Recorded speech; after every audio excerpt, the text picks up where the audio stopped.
أما بعد فأعوذ بالله من الشيطان الرجيم بسم الله الرحمن الرحيم أحسب الناس أن يتركوا أن يقولوا آمنا وهم لا يفتنون ولقد فتنا الذين من قبلهم فليعلمن الله الذين صدقوا وليعلمن الكاذبين صدق الله مولانا العظيم وصدق رسوله النبي الكريم ونحن على ذلك من الشاهدين والشاكرين والحمد لله رب العالمين. قابل احترام میرے بھائیوں، دوستوں اور بزرگوں، اللہ رب العزت نے انسان کو اپنی قدرت کاملہ سے پیدا فرمایا ہے اور کچھ مہلت دے کر اس دنیا میں بھیجا ہے. یہ دنیا امتحان گاہ ہے، یہ سیر گاہ نہیں ہے، تماشا گاہ نہیں ہے، آرام گاہ نہیں ہے، قیام گاہ نہیں ہے، یہ امتحان گاہ ہے. افسوس کہ ہم نے اسے چراگاہ بنا لیا ہے. ہمیں آزمائش کے لیے بھیجا گیا ہے. دنیا دار المحن، دنیا امتحان گاہ ہے. ہر بندہ آزمایا جا رہا ہے. حالات مختلف ہے. کسی کو اللہ دے کر آزماتے ہیں، کسی سے لے کر آزماتے ہیں. ایک آدمی اپنے بیٹے کا کفن خریدنے جا رہا ہے اور دوسرا آدمی بیٹے کی شادی پر اس کا دوشالہ خریدنے جا رہا ہے. ایک نوجوان اپنی بیوی کو دلہن بنا کر لا رہا ہے، دوسرا نوجوان اپنی بیوی کا جنازہ کندھے پر اٹھا کر جا رہا ہے. کسی کو کاروبار میں بہت نفع ہوا اور کسی کو کاروبار میں بہت بڑا نقصان ہوا. کوئی صحت اور تندرستی کے عالم میں ہے تو کوئی مرض اور بیماری کے عالم میں ہے. ہر انسان آزمایا جا رہا ہے. یہ دنیا آزمائش گاہ ہے. حالات بدلتے رہتے ہیں. تلک الایام نداولها بین الناس، یہ دن ہم لوگوں کے اندر، انسانوں کے اندر، لوگوں کے اندر بدلتے رہتے ہیں. جب دیتے ہیں تو دیکھتے یہ ہے کہ شکر ادا کرتا ہے یا نہیں، اور جب لیتے ہیں تو دیکھتے ہیں کہ صبر کرتا ہے یا نہیں. صبر کرنے والا بھی جنت میں جائے گا، شکر کرنے والا بھی جنت میں جائے گا. اس لیے مومن کے تو ہر حال میں مزے ہیں. یہ ایک بنیادی سبق ہے جو ہمیں اور آپ کو اچھی طرح یاد رکھنے اور یاد کرنے کی ضرورت ہے. آج مشرق و مغرب کا سفر کر کے دیکھیے، آپ کو ہر انسان اپنے حالات کی شکوے کرتے نظر آئے گا، پریشانیاں بتاتے نظر آئے گا. نوعیت مختلف ہے. مغرب میں اور یورپ ممالک میں ایمان نہ ہونے کی وجہ سے ان کے دل پریشان ہیں، اور ہمارے ان علاقوں میں وسائل کی کمی کی وجہ سے لوگ پریشان ہیں. پریشان سب ہے. دو لفظ ذہن میں بٹھا لیجیے. ایک لفظ پریشانی ہوتا ہے اور ایک لفظ بے چینی ہوتا ہے، اور دونوں میں فرق ہے. مومن پریشان تو ہوتا ہے، لہذا جب اس پر دکھ، غم اور تکلیف کے حالات آتے ہیں تو وہ مغموم ہو جاتا ہے، محزون ہو جاتا ہے، وقتی طور پر پریشان ہو جاتا ہے، لیکن وہ بے چین نہیں ہوتا ہے.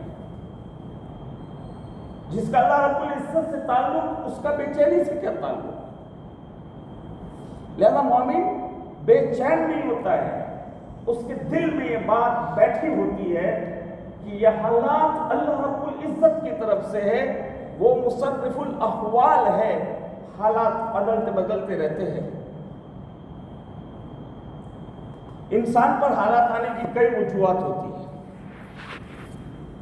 کبھی کبھی تو اللہ رب العزت آزمائش کے طور پر حالات بدلتے ہیں، نیکوں کے بھی اور بروں کے بھی. نیکوں پر غم کے حالات بھیج دیے اور بروں پر خوشی کے حالات بھیج دیے. یہ ان کے لیے آزمائش، وہ ان کے لیے آزمائش. اور کئی مرتبہ انسان کے گناہوں کے سبب سے اس کے اوپر سزا کے طور پر برے اور مخالف حالات بھیجے جاتے ہیں. نوعیت مختلف ہے. کسی نے کیا خوب کہا، جب کہا میں نے کہ اللہ تو میرا حال دیکھ، جب کہا میں نے کہ اللہ تو میرا حال دیکھ، حکم ہوا میرے بندے نامہ اعمال دیکھ. تو کبھی اس قسم کے حالات گناہوں کے سبب سے آتے ہیں، لیکن پھر دونوں میں فرق ہے. پتہ چل جاتا ہے کہ یہ حالات آزمائش کے طور پر ہے یا سزا کے طور پر. دراصل دو باتیں کہ اگر وہ حالات آزمائش اور امتحان بن کر آتے ہیں تو ان کی وجہ سے انسان کا رجوع الی اللہ اور انابت الی اللہ میں اضافہ ہو جاتا ہے. اگر پہلے نمازوں میں کمی کر دیتا تھا تو اب تکبیر اولیٰ کے ساتھ نماز پڑھتا ہے، اب تہجد کی نماز بھی شروع کر دی، اب تلاوت بھی شروع کر دی، اب وظیفے بھی شروع کر دیے، مصلی پر بیٹھنے کا وقت بھی بڑھ گیا. اب رجوع الی اللہ کی کیفیت اور زیادہ ہو گئی. اب خوب مانگ بھی رہا ہے اللہ سے.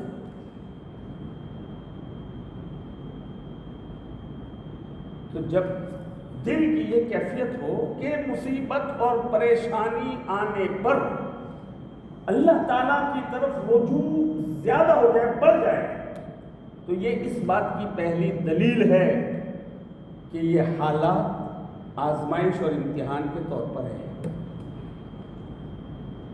اور دوسری دلیل یہ کہ انسان حالات سے پریشان تو ہوتا ہے، لیکن اس کو اللہ تعالیٰ سے امید بندھی رہتی ہے. Light of the end of tunnel, سرنگ کے اس پار اسے کچھ روشنی نظر آ رہی ہوتی ہے. وہ سمجھتا ہے کہ میں پریشان تو ہوں، لیکن اللہ رب العزت مجھے ان حالات سے نکالیں گے. تو جب دل میں امید بندھی ہوئی ہو اور رجوع الی اللہ میں اضافہ ہو جائے، اللہ کی طرف توجہ بڑھ جائے، تو سمجھ لے کہ یہ مصیبت میرے لیے امتحان بن کر آئی ہے.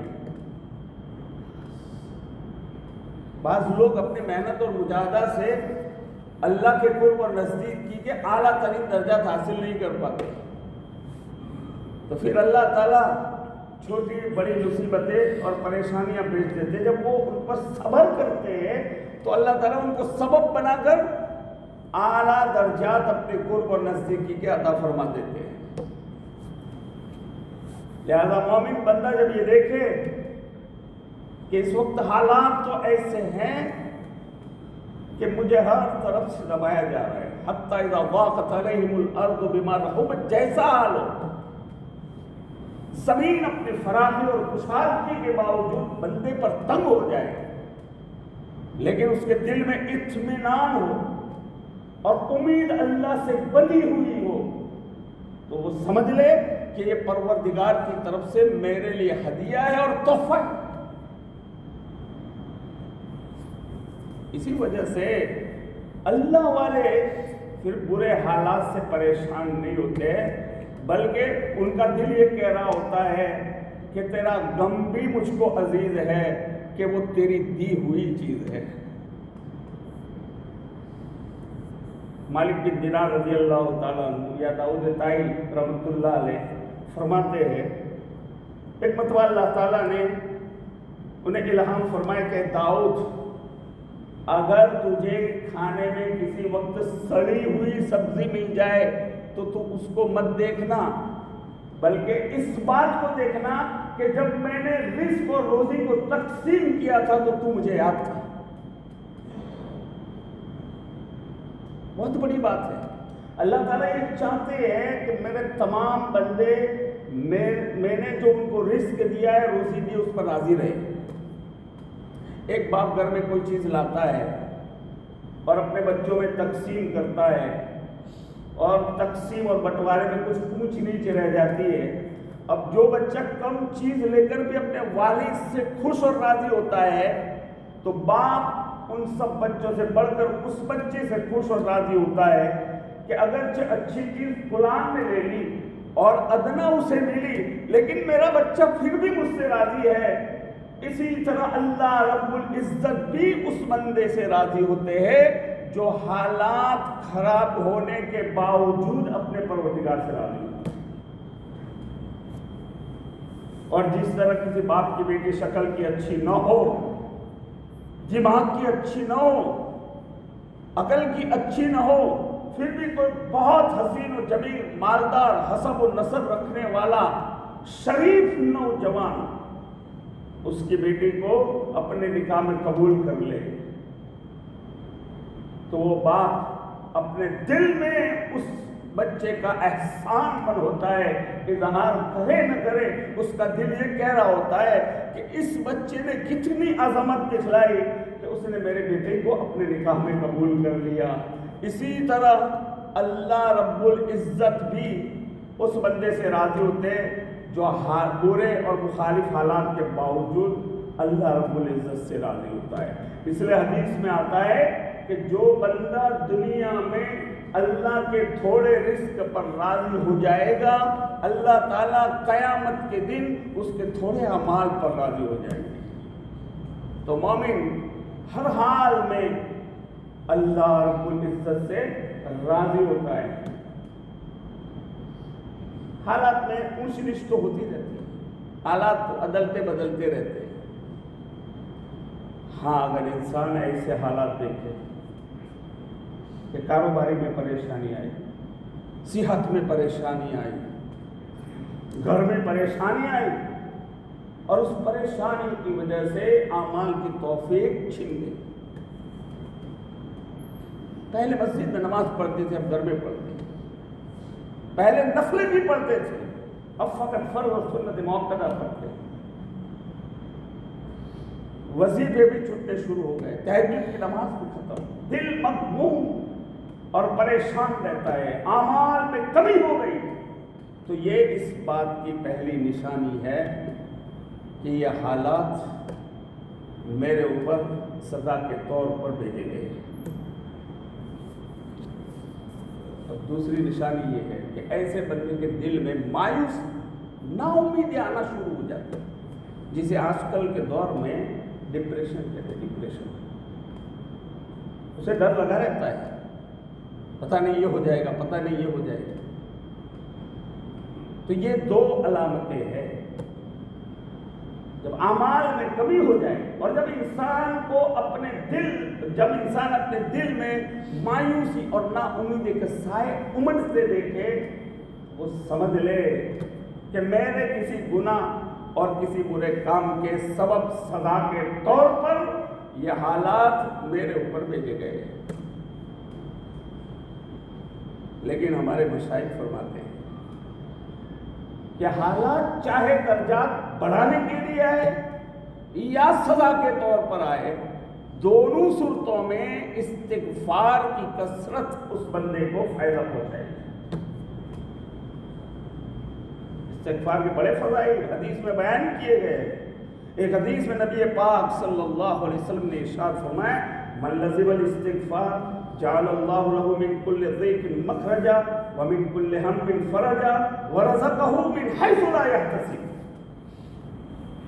جو کثرت سے استغفار پڑھے گا اللہ تعالیٰ اس کے ہر غم کو دور فرما دیں گے، ہر تنگی سے نکلنے کا راستہ اللہ تعالیٰ پیدا فرما دیں گے، اور رزق اور روزی جو انسان کی زندگی کا سب سے بڑا الجھن ہے، صبح اٹھنے سے لے کر رات بستر پر جانے تک دل و دماغ پر روزی اور رزق کا فکر ہی سوار رہتا ہے، سب سے بڑی الجھن انسان کی۔ تو اللہ یہاں فرمایا کہ کثرت کریں گے استغفار کی، رزقہ من حیث لا یحتسب، اللہ اس کو ایسی جگہ سے روزی مہیا فرماتے ہیں جہاں سے روزی ملنے کا وہ گمان نہیں۔ تو ہمارے مشائخ نے فرماتے ہیں کہ استغفار کی کثرت اس بندے کو فائدہ پہنچائے گی۔ اللہ سے مانگے، اس کے سامنے روئے دھوئے۔ کچھ لوگوں کا رونا دھونا بھی تو اللہ اللہ کو پسند آتا ہے.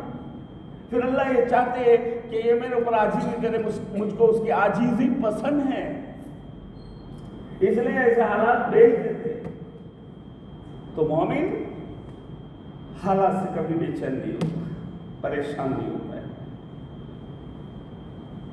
مومن کو ایمان کا سب سے بڑا فائدہ یہ کہ حالات اس کو بے چین نہیں کرتے. جیسے ایک آدمی کے ارد گرد شیشے اور کانچ کا کمرہ بنا ہوا،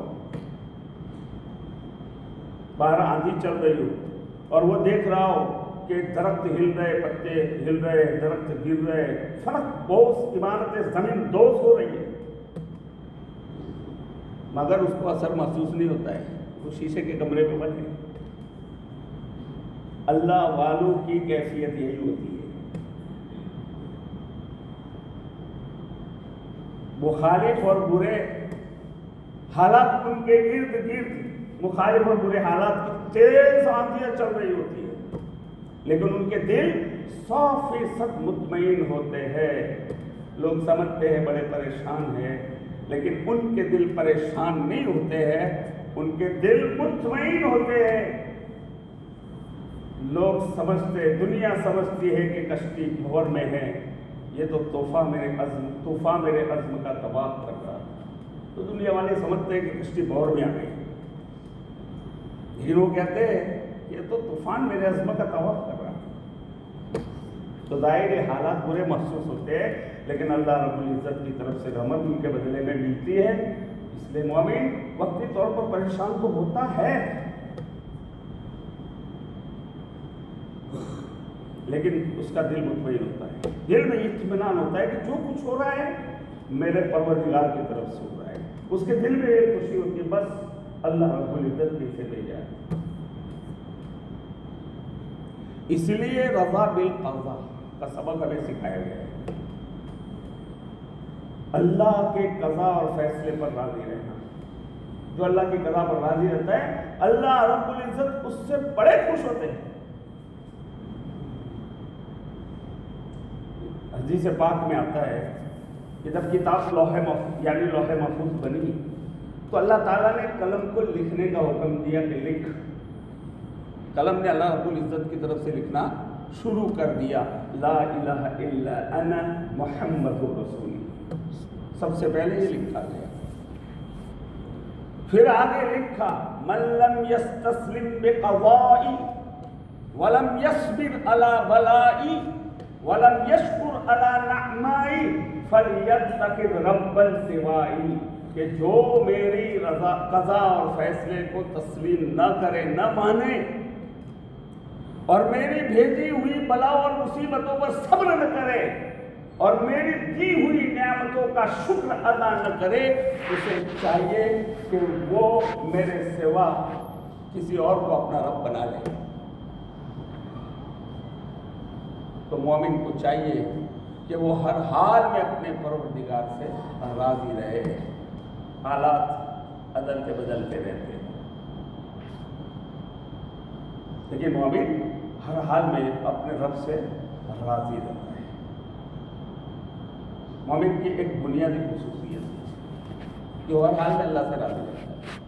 حالات جو بھی آتے ہیں وہ اللہ سے خوش، اپنے پروردگار سے خوش. وہ اس کا بندہ اور اس کا غلام بن کر ہر وقت اس کے دربار پر حاضر رہتا ہے، اور اس کے معاملات میں کوئی کمی حالات کی وجہ سے نہیں آتی، بلکہ اور زیادہ کر دیتا ہے، اور اللہ کی قضا اور اس کے فیصلے پر راضی رہتا ہے. اس لیے بنی اسرائیل کے ایک شخص نے حضرت موسیٰ علیہ السلام سے پوچھا کہ ہمیں کیسے پتہ چلے کہ اللہ خوش ہے یا نہیں. حضرت موسیٰ علیہ السلام کو ایک دور پر تشریف لے گئے. وہاں جا کر انہوں نے پوچھا، پروردگار عالم یہ لوگ پوچھتے ہیں کہ ہمیں کیسے معلوم کہ اللہ ہم سے راضی یا نہیں. اللہ تعالیٰ نے فرمایا موسیٰ ان لوگوں سے کہہ دیجیے کہ اگر وہ اپنے دل میں مجھ سے خوش ہے، میں پروردگار بھی ان سے خوش ہوں، اور اگر وہ اپنے دل میں مجھ سے شکایتیں رکھتے ہیں تو پھر میں بھی ان سے ناخوش ہوں. کتنی آسان ترتیب بتا. ہم اپنے دل میں دیکھیں، دل اللہ سے راضی ہو تو سمجھ لیں اللہ ہم سے راضی ہے. اور اگر ہمارے دل میں اللہ کو لے کر شکایتیں شکوے کھلا بچہ چھوٹی عمر میں مر گیا. اللہ کو ہمارا بچہ ہی نظر آیا اور کوئی بچہ نظر نہیں آیا. کاروباری حالات خراب ہے کہ جدھر ہاتھ ڈالتا ہوں سونا بھی مٹی ہو جاتا ہے. اگر اس قسم کے حالات ہے تو سمجھ رہے کہ ادھر سے بھی بات پوچھ ہوگی کہ تو بھی بتا میری نعمتوں کا حق ادا کیا تھا یا نہیں کیا تھا. عطا بن رباح رحمۃ اللہ علیہ، جن کا نام حضرت امام اعظم ابو حنیفہ رحمۃ اللہ علیہ کے اساتذہ مشائخ میں آتا ہے، بڑا الہامی کلام فرمایا کرتے ہیں. ایک مرتبہ فرمایا کہ اللہ رب العزت مجھے الہام فرمایا کہ عطا ان لوگوں سے کہہ دیجیے کہ جب ان پر ذرا مشکل حالات آ جاتے ہیں، مخالف حالات آ جاتے ہیں، یہ فوراً اپنے دوستوں کی محفل میں بیٹھ کر میرے شکوے شروع کرنے لگتے ہیں، جبکہ ان کے نامہ اعمال گناہوں سے بھرے ہوئے میرے پاس آتے ہیں. میں فرشتوں کی محفل میں ان کے شکوے نہیں کرتا. بات 100% 100% صحیح ہے، سچی ہے، واقعی. اللہ کی نعمتیں کھاتے کھاتے ہمارے دانت گھس جاتے ہیں، لیکن اس کی نعمتوں کا شکر ادا کرتے کرتے تو ہماری زبانیں نہیں گھس جاتی. اس لیے مومن کو چاہیے کہ ہر حال میں اللہ سے راضی رہے. اچھا حالت ہو، بری حالت، ہر حال میں اللہ سے راضی. بس دل میں فیصلہ کر لیں میں اللہ سے راضی رہوں گا، پھر اس کے لیے مشکل سے مشکل ترین حالات بھی آسان ہو جائیں گے. اس لیے اللہ تعالیٰ قرآن میں فرماتے ہیں وَلَنَبْلُوَنَّكُمْ بِشَيْءٍ مِّنَ الْخَوْفِ وَالْجُوعِ وَنَقْصٍ مِّنَ الْأَمْوَالِ وَالْأَنفُسِ وَالثَّمَرَاتِ. جب انسان ایسے مشکل حالات میں صبر کرے گا تو اللہ رب العزت کے اجر کا مستحق ہوگا.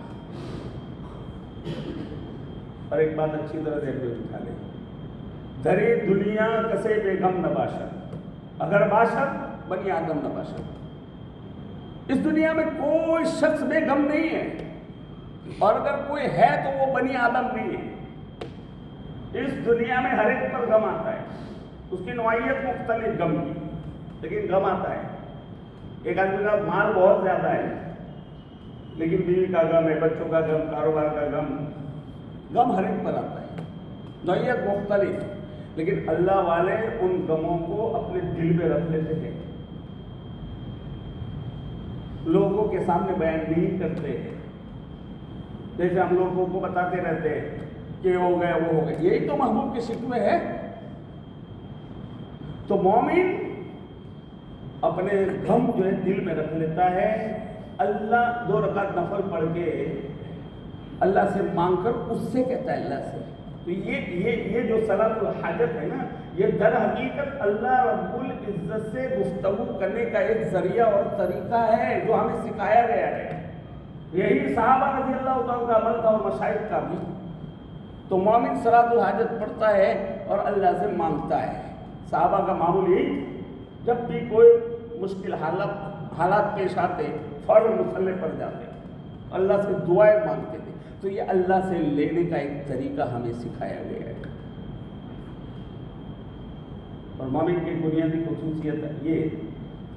اب اس کو سوچئے کہ ایمان کے سبب سے ہماری زندگی کتنی آسان ہے. ایمان کے سبب سے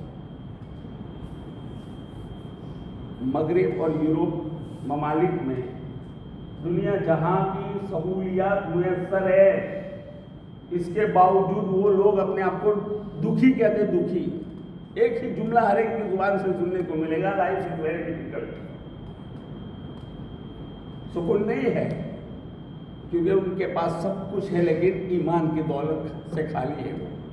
اور مومن سبحان اللہ مشکل حالات جو ہوتے ہیں تب بھی اپنے رب سے راضی ہوتا ہے، خوش، اس کی قدر سے خوش. ایک بزرگ گزرے شاہ دولہ ایک بزرگ، ان کے بستی کے قریب ایک بند باندھا گیا تھا. جب سیلاب آتا تھا تو بستی ڈوبنے کا خطرہ ہوتا تھا، اس لیے لوگوں نے وہاں ایک بند باندھ دیا تھا. ایک مرتبہ بہت زیادہ پانی آ گیا اور ایک جگہ ڈر ہوا کہ کہیں بند ٹوٹ نہ جائے. زیادہ لوگ ان کے پاس گئے کہ جی دعا کیجیے کہ کہیں بند ٹوٹ نہ جائے. انہوں نے اپنا کدال لیا اور اس جگہ کو دیکھا جہاں سے ٹوٹنے کا ڈر تھا، خطرہ تھا، اور وہی کھودنا شروع کر دیا. لوگ حیران کہ حضرت ہم تو آپ کو اس لیے لائے کہ ہم ٹوٹے نہ، آپ الٹا کھود رہے ہیں۔ فرمایا جدھر مولا ادھر شاہ دولا، جدھر مولا ادھر شاہ دولا۔ اگر میرے رب کو توڑنا منظور ہے تو میں خود ہی کیوں نہ توڑ دوں۔ یہ عاجزی اللہ کو بہت پسند آئی اور پانی کم ہونا شروع ہو گیا، سیلاب جہاں سے جدھر سے آیا تھا وہی واپس ہو گیا۔ تو اللہ والے سراپا رضا و تسلیم ہوتے ہیں، یہ سبق ہمیں سکھایا گیا۔ وہ ہر وقت یہی کہتے ہیں وَأُفَوِّضُ أَمْرِي إِلَى اللَّهِ، میں اپنے تمام کام اللہ کے سپرد کرتا ہوں۔ اللہ رب العزت قرآن کریم میں کتنے عجیب انداز میں فرماتے أَلَيْسَ اللَّهُ بِكَافٍ عَبْدَهُ، کیا اللہ اپنے بندے کے لیے کافی نہیں کہ وہ میرے در کو چھوڑ کر ادھر ادھر بھاگتا پھرتا ہے۔ اس لیے ہمیں ایسے موقع پر یہی دو آیت پڑھنی چاہے بطور دعا کے حسبنا اللہ ونعم الوکیل نعم المولا ونعم النصیر۔ ایک مرتبہ نبی پاک صلی اللہ علیہ وسلم کفر کی اذا رسانیوں سے بڑے مغموم بیٹھے ہوئے، اللہ رب العزت نے کتنے پیارے انداز میں فرمایا واصبر وما صبرك الا بالله ولا تحزن عليهم ولا تك في ضيق مما يمكرون ان اللہ مع الذین اتقوا والذین هم محسنون۔ 14 پارے کی آخری آیت گالی۔ کبھی آپ پر بھی پریشانی ان حالات آ جائے نا، مشکل حالات آ جائے، اس آیت کو چند بار پڑھ کر دیکھ لیجیے کہ مجرب چیز ہے۔ بڑے بڑے غم اور مصیبت اس آیت کے پڑھنے سے اللہ تعالیٰ بندے کے سر سے دور فرما دیں گے، اس کے دل میں ٹھنڈک آ جائے گی۔ اللہ کے اس کلام میں عجیب تاثیر ہے۔ تو پریشان بندے کو خوش کرنے کے لیے آیت اکثیر ہے۔ آپ خود بھی اس پر عمل کیجیے گا، جب کوئی پریشانی آ جائے اس آیت کو پڑھ لیجیے، پھر دیکھیے اللہ دل کی حالت کیسے بدلتے ہیں۔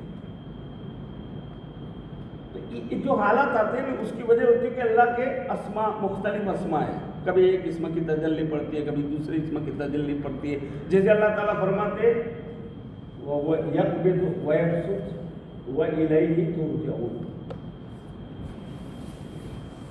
اللہ ہی قبض کرنے والے یعنی حالات بند کرنے والے، تنگ کرنے والے، اور وہی کھولنے والے۔ کبھی اللہ کے اسم قابض کی تجلی پڑ گئی، ہر طرف سے بری خبریں آنے لگی، امیدیں ٹوٹنے لگی، مشکل حالات سامنے آ گئے۔ کبھی باسط کی تجلی پڑ گئی، ہر طرف سے خوشی کی خبریں آنے لگی۔ اللہ تعالیٰ کے اسماء کی تجلیات بندوں پر پڑتی رہتی ہے، یہ سبق ہمیں سکھایا گیا۔ جب یہ بات ہم سمجھ گئے تو پھر غم کیسا، ساری پریشانیاں ختم ہو گئی ہماری۔ کبھی صفت جلال کی تجلی پڑ گئی، مشکل حالات سامنے آ گئے، اور کبھی صفت جمال کی، تو کاروبار اچھا، بیوی بچے اچھے، دوست احباب تعریفیں کر رہے ہیں۔ تو اللہ کے مختلف اسماء تجلیات بندے کے قلب پر وارد ہوتی ہے، اور ویسے اس کے حالات ہوتے ہیں۔ جب یہ بات سمجھ میں آ گئی ہمیں تو پھر ہمیں ہر حال میں اللہ سے راضی رہنا چاہیے کہ محبوب جو بھی بھیجے وہ چیز محبوب ہوتی ہے۔ اس لیے میرے بھائیوں، دنیا ہے، حالات دونوں طرح کے آتے رہیں گے۔ آپ کوئی ایک شخص مجھے بتا دیں کہ پیدا ہونے سے لے کر مرنے تک اس پر اچھے حالات آئے ہو، برے حالات نہ آئے ہو۔ ہر شخص پر دونوں طرح کے حالات آتے ہی رہتے ہیں، نوعیت الگ الگ ہوتی ہے، لیکن ہمارا اور آپ کا فریضہ یہ ہے کہ ہم ہر حال میں اللہ سے راضی رہے، بس اللہ کے فیصلے پر کیا ہے راضی، وہ جو فیصلہ کرے اس کی حکمتیں ہوتی ہیں، مصلحت ہوتی ہے۔ حق سبحانہ و تعالیٰ ان کہی سنی باتوں پر مجھے اور آپ سب کو عمل کی توفیق الہی عطا فرمائے۔ وآخر دعوانا الحمدللہ رب العالمین۔